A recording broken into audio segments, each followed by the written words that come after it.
ಶುಭೋದಯ, ನಮಸ್ಕಾರ, welcome to Yoyo Kannada. ಬನ್ನಿ ಈಗ ನೋಡೋಣ ಈ ದಿನದ ಟಾಪ್ 5 ಬ್ರೇಕಿಂಗ್ ನ್ಯೂಸ್.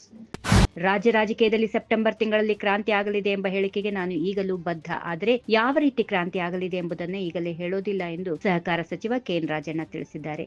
ಸೆಪ್ಟೆಂಬರ್ ತಿಂಗಳಲ್ಲಿ ಕ್ರಾಂತಿ ಆಗಲಿದೆ ಎಂದು ಹಿಂದೆಯೂ ಹೇಳಿದ್ದೆ, ಈಗಲೂ ಅದನ್ನು ಪುನರುಚ್ಚರಿಸುತ್ತಿದ್ದೇನೆ. ನನ್ನ ಹೇಳಿಕೆಗೆ ಬದ್ಧನಾಗಿದ್ದು ಅದರಿಂದ ಹಿಂದೆ ಸರಿಯುವುದಿಲ್ಲ. ಆದರೆ ಯಾವ ರೀತಿಯ ಕ್ರಾಂತಿ ಎಂಬುದನ್ನು ಈಗಲೇ ಹೇಳಿದರೆ ಅದರ ಬಗ್ಗೆ ಆಸಕ್ತಿ ಇರುವುದಿಲ್ಲ.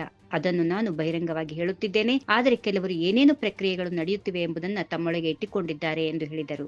ಕರ್ನಾಟಕದ ಒಂದು ಕ್ಷೇತ್ರದಲ್ಲಿ ಚುನಾವಣಾ ಆಯೋಗ ಅಕ್ರಮಕ್ಕೆ ಅವಕಾಶ ನೀಡಿದೆ ಎಂಬ ರಾಹುಲ್ ಗಾಂಧಿ ಆರೋಪದ ಬಗ್ಗೆ ಪ್ರತಿಕ್ರಿಯೆ ನೀಡಿದ ಸಿಎಂ ಸಿದ್ದರಾಮಯ್ಯ, ಇದು ಸಾಂವಿಧಾನಿಕ ಬಿಕ್ಕಟ್ಟು ಎಂದು ಹೇಳಿದ್ದಾರೆ. ಕರ್ನಾಟಕದಲ್ಲಿ ಚುನಾವಣಾ ಅಕ್ರಮ ನಡೆದಿದೆ ಎಂದು ರಾಹುಲ್ ಗಾಂಧಿ ಅವರು ಗಂಭೀರ ಹೇಳಿಕೆ ನೀಡಿದ್ದಾರೆ. ಚುನಾವಣಾ ಆಯೋಗದ ನಡವಳಿಕೆಯ ಬಗ್ಗೆ ಗಂಭೀರ ಪ್ರಶ್ನೆಗಳನ್ನು ಎತ್ತಿದ್ದಾರೆ. ಸಮಗ್ರವಾದ ಚುನಾವಣೆಗಳು ನಮ್ಮ ಪ್ರಜಾಪ್ರಭುತ್ವದ ಅಡಿಪಾಯವಾಗಿವೆ ಎಂದು ಹೇಳಿದ್ದಾರೆ.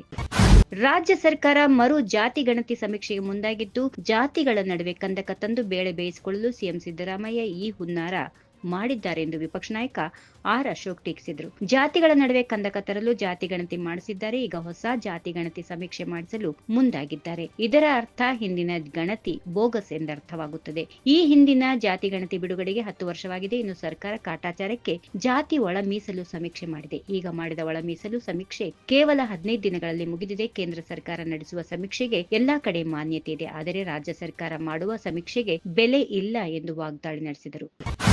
ರಾಜ್ಯದಲ್ಲಿ ರಸಗೊಬ್ಬರ ಹಾಗೂ ಬಿತ್ತನೆ ಬೀಜ ಕೊರತೆ ಇಲ್ಲ. ರೈತರು ಯಾವುದೇ ಆತಂಕ ಪಡುವ ಅಗತ್ಯ ಇರುವುದಿಲ್ಲ, ಹೀಗೆಂದು ಕೃಷಿ ಸಚಿವ ಎನ್ ಚಲುವರಾಯಸ್ವಾಮಿ ತಿಳಿಸಿದ್ದಾರೆ. ರಾಜ್ಯದಲ್ಲಿ ಕೆಲವು ಕಡೆ ಯೂರಿಯಾ ಗೊಬ್ಬರ ಅಭಾವ ಎದುರಾಗಿದೆ ಮತ್ತು ಸರ್ಕಾರ ನಿಗದಿಪಡಿಸಿರುವ ದರದಲ್ಲಿ ಗೊಬ್ಬರ ಸಿಗುತ್ತಿಲ್ಲ ಎಂದು ರೈತರು ಆರೋಪಿಸಿದ ಬೆನ್ನಲ್ಲೇ ಕೃಷಿ ಸಚಿವ ಎನ್ ಚಲುವರಾಯಸ್ವಾಮಿ ಪ್ರತಿಕ್ರಿಯೆ ನೀಡಿದ್ದಾರೆ. ರಾಜ್ಯದಲ್ಲಿ ಗೊಬ್ಬರ ಲಭ್ಯತೆಯ ಬಗ್ಗೆ ಕೃಷಿ ಸಚಿವರು ಅಂಕಿಅಂಶಗಳ ಸಮೇತ ಮಾಧ್ಯಮ ಪ್ರಕಟಣೆಯನ್ನ ಹೊರಡಿಸಿದ್ದಾರೆ ಎಂದರು.